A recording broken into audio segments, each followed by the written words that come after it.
அபி, என்ன எங்கப்பா கூட்டிட்டு போற? சொல்ல மாட்டேன் பாட்டி, நீங்களே பார்க்க தானே போறீங்க. நீங்க கண்ட கனவு நினைவாகிறத பார்க்க போறீங்க. இப்படி கூட்டிட்டு போனா நான் எப்படிப்பா பாப்பேன்? நீ தான் என் கண்ணை கட்டி வச்சிருக்கியே. ஜஸ்ட் 2 minutes பாட்டி, சர்ப்ரைஸ்னா அப்படிதான் இருக்கும். இப்போ ஓகே. In 3, 2, 1. எப்படி இருக்கு? இங்க என்னப்பா ஒரே இருட்டா இருக்கு? இது என்ன இடம்? ஆமால, இருட்டா இருக்குல்ல. 1 second. Lights. வணக்கம் பெரியம்மா. catch. அபி, இது யாரோட வீடுப்பா? இது ஸ்டுடியோ தானே? இங்கதான் உனக்கு ஷூட்டிங் நடக்க போதா? Come on பாட்டி, இது ஸ்டுடியோ இல்ல. இந்த வீட்டை நான் உங்களுக்காக தான் வாங்கியிருக்கேன். நம்ம எல்லாரும் இனிமே சேர்ந்து இருக்க போறோம். வீடு பிடிச்சிருக்கா பாட்டி? நம்ம வீடா? என் கனவை விட ரொம்ப அழகா இருக்கு. அபி, உண்மையை சொல்லு, நீ விளையாடலையே? என்ன பாட்டி நீங்க? நான் உங்களோட வேணா விளையாடுவேன், ஆனா உங்க கனவுகளோட என்னைக்கும் ஜோக் பண்ணவே மாட்டேன். நீங்க தானே என்கிட்ட ஒரு நாள் நம்ம எல்லாரும் சேர்ந்து இருக்கணும், அதுக்கு ஒரு பெரிய வீடு வேணும், அது இருந்தா நல்லா இருக்கும்னு சொன்னீங்க. அதான் உங்களுக்காக இந்த வீட்டை வாங்கிட்டேன். உங்களுக்கு சந்தோஷம் தானே?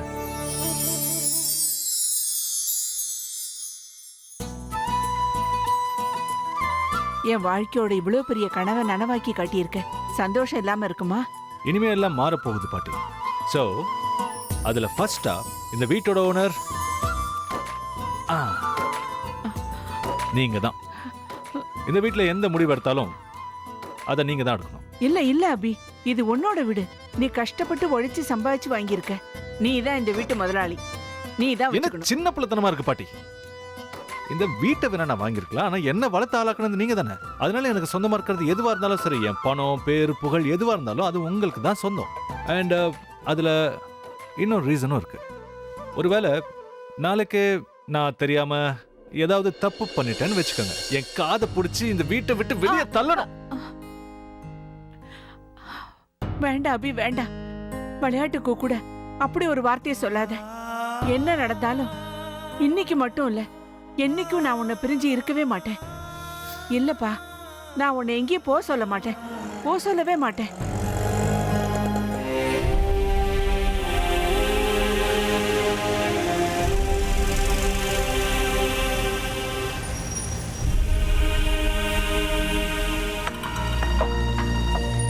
அபி, அபி, நீ எதுவும் சொல்ல வேண்டாம். பேசாம நீ என் கூட கிளம்பு.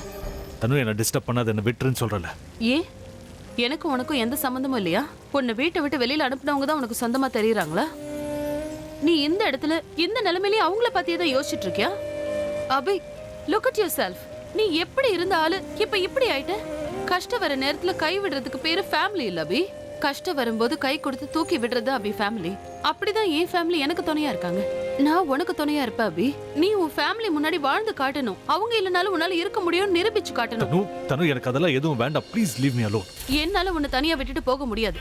உன் ஃபேமிலி என்ன வேண்டாம் நினைச்ச மாதிரி நீயும் என்ன வேண்டாம் நினைச்சினா விட்டுடு. ஆனா நான் உன்னை விட்டுட்டு போக மாட்டேன். நீ என் கூட வர வரைக்கும் இங்கேயே ரோட்ல உன் கூடயே தான் இருப்பேன்.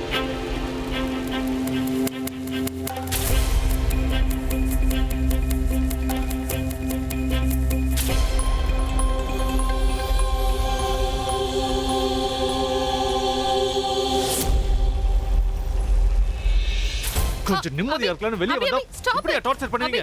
போட்டோ எடுத்துக்க. நீ என்ன பண்ணிட்டு இருக்க? ஐ அம் சாரி. இங்க இருந்து போய்டுங்க ப்ளீஸ். அபி, நீ ஏன் இப்படி நடந்துக்கற அபி?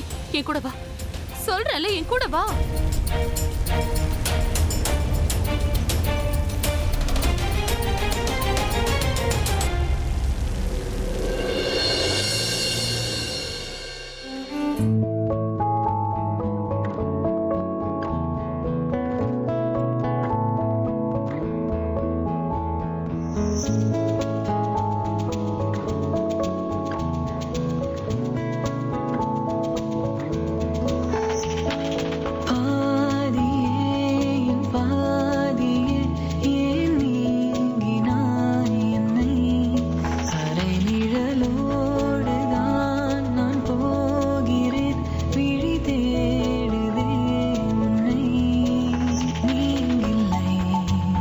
உணர்கிறேன் உன்னை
பிரக்யா எப்படி இருக்காளோ போய் பார்த்துட்டு வரலாம். பாட்டிய பாத்துக்கிற பொறுப்பு அவர் என்கிட்ட ஒப்படைச்சிருக்காரு. பாவம், அவங்க எப்படி இருக்காங்களோ.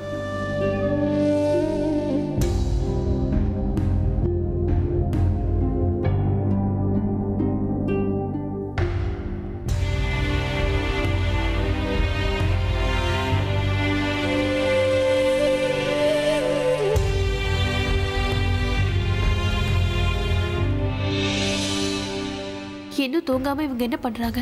இப்ப எங்க போறாங்க?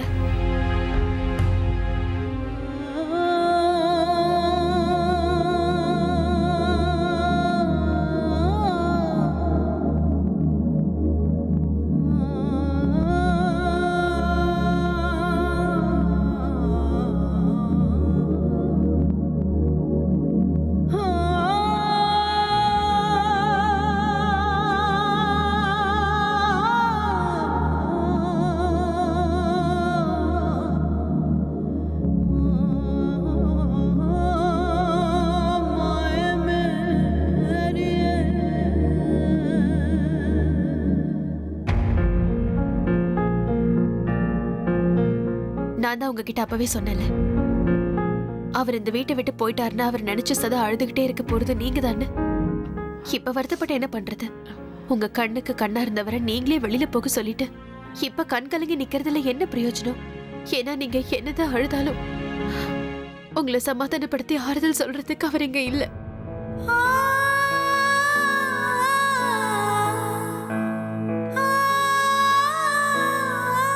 பிரக்யா, இப்போ உன்னோட கண்ணுக்கு என் கோவம் மட்டும்தான் தெரியுது. என் கடமை தெரியல. என் கடமையை பத்தி தெரிஞ்சுக்கணும்னா அதுக்கு மனைவியா இருக்கிற நீ முதல்ல தாய்ங்கிற ஸ்தானத்துக்கு வரணும். சின்ன வயசுல இருந்து அபிய நான் ஒரு அம்மாவா இருந்துதான் வளர்த்திருக்கேன். ஒரு பையன் வளர்ந்து அவன் வாழ்க்கையில முன்னேறி போறத பார்க்கும்போது அதை பார்த்து சந்தோஷப்படுறது ஒரு தாயோட உள்ளந்தான். ஆனா அந்த பையன் திசை மாறி தவறான வழியில போனான்னா அதை நினைச்சு அதிகமா கஷ்டப்படுறதும் அதே தாயோட உள்ளந்தான். ஒரு விதமான பயம் வந்துரும். எங்க பையன் தவறான பாதையில போய் தான் வாழ்க்கைய நாசமாக்கிப்பானோன்னு பதறுவா. அந்த பயத்தினாலதான் அவன் தப்பு பண்ணும்போது அவனுக்கு தண்டனை கொடுக்கறத தான் கடமையா நினைக்க ஆரம்பிக்கிறா. அப்பதான் அவன் திருந்தி நல்ல வழிக்கு வருவான். திரும்பவும் என்னைக்கும் அந்த தப்ப செய்யணும்னு நினைக்கவே மாட்டான், செய்யவும் மாட்டான்.